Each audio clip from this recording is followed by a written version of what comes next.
Side भराव होता, तो साईड भराव केला असता तर कदाचित अभिषेकचा जीव वाचला असता. अभिषेक या ठिकाणून या ढिगाऱ्यावरून न जाता तो त्या साईडला या पुलाला धडकता त्या साईडला गेला असता. कदाचित त्याचे हातपाय वगैरे मोडले असते पण तो जिवंत असता. घटना पालघर जिल्ह्यातील वाडा शहरातून समोर आली आहे. एका अपूर्ण रस्त्याच्या कामामुळे तरुणाचा मृत्यू झाला आहे. वाडा शहरातील सुयोग नगर परिसरात गुरुवारी 4 डिसेंबर रोजी दुपारी झालेल्या भीषण अपघातात अभिषेक नामदेव ढाकरे वय 19 वर्ष या तरुणाचा दुर्दैवी मृत्यू झाला आहे. रस्त्यालगत दुर्लक्षित अवस्थेत पडून ठेवलेल्या मातीच्या मोठ्या ढिगाऱ्यावर त्याची नवीन दुचाकी चढल्याने हा अपघात घडल्याची माहिती स्थानिक नागरिकांकडून देण्यात आली आहे.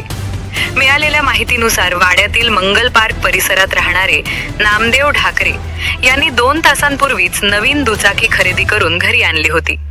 त्यांचा मुलगा अभिषेक हा पेढे आणण्यासाठी वाडा बाजारपेठेकडे जात असताना सुयोगनगर येथे रस्त्याच्या कडेला टाकलेल्या मातीच्या ढिगाऱ्यावर दुचाकी चढली.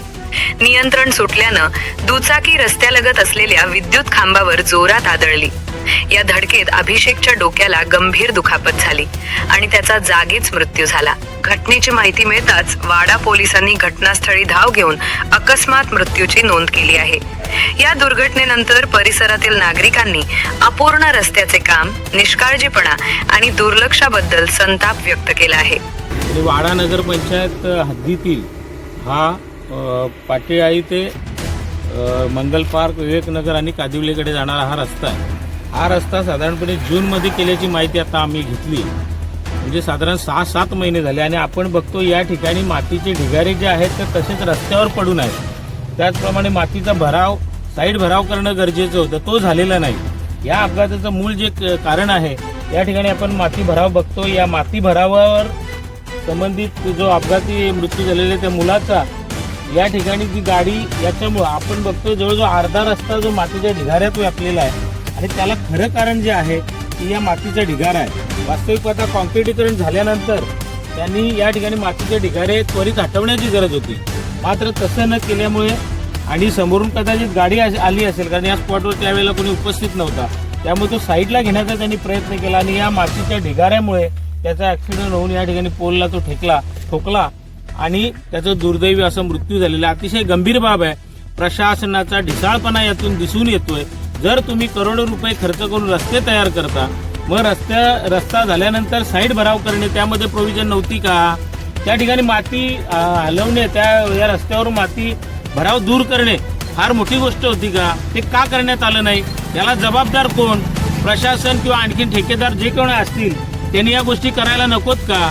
असेच आपण मृत्यू किती दिवस बघणार आहेत? पूर्ण वाडा शहरामध्ये आपण बघतोय निकृष्ट कामं झालेली आहेत आणि त्याचाच एक आपल्या बेजबाबदारपणाचा या ठिकाणी बळी गेल्याचं आपण दिसून येतोय. अतिशय संतप्त प्रतिक्रिया या ठिकाणी या सर्व ग्रामस्थांच्या, नागरिकांच्या आहेत आणि अशा पद्धतीने जर प्रशासन याकडे लक्ष देत नसेल तर ही जबाबदारी कोणाची? आज तात्काळ रस्ता दुरुस्ती करून सुरक्षित वाहतूक व्यवस्था करण्याची मागणी नागरिकांकडून करण्यात येत आहे. अपूर्ण रस्त्यांमुळे एका तरुणाचे आयुष्य अकाली हरपल्याने वाडा शहरात हळहळ व्यक्त होत आहे. अभिषेक हा अत्यंत नम्र आणि हसतमुख स्वभावाचा मुलगा म्हणून ओळखला जात होता. नवीन वाहन घेतल्याचा आनंद अवघ्या काही तासात आक्रोशात बदलल्याने ढाकरे कुटुंबावर दुःखाचा डोंगर कोसळला आहे. परिसरात हळहळ व्यक्त होत असून अनेकांनी प्रशासनाला धारेवर धरत न्याय व कारवाईची मागणी केली आहे.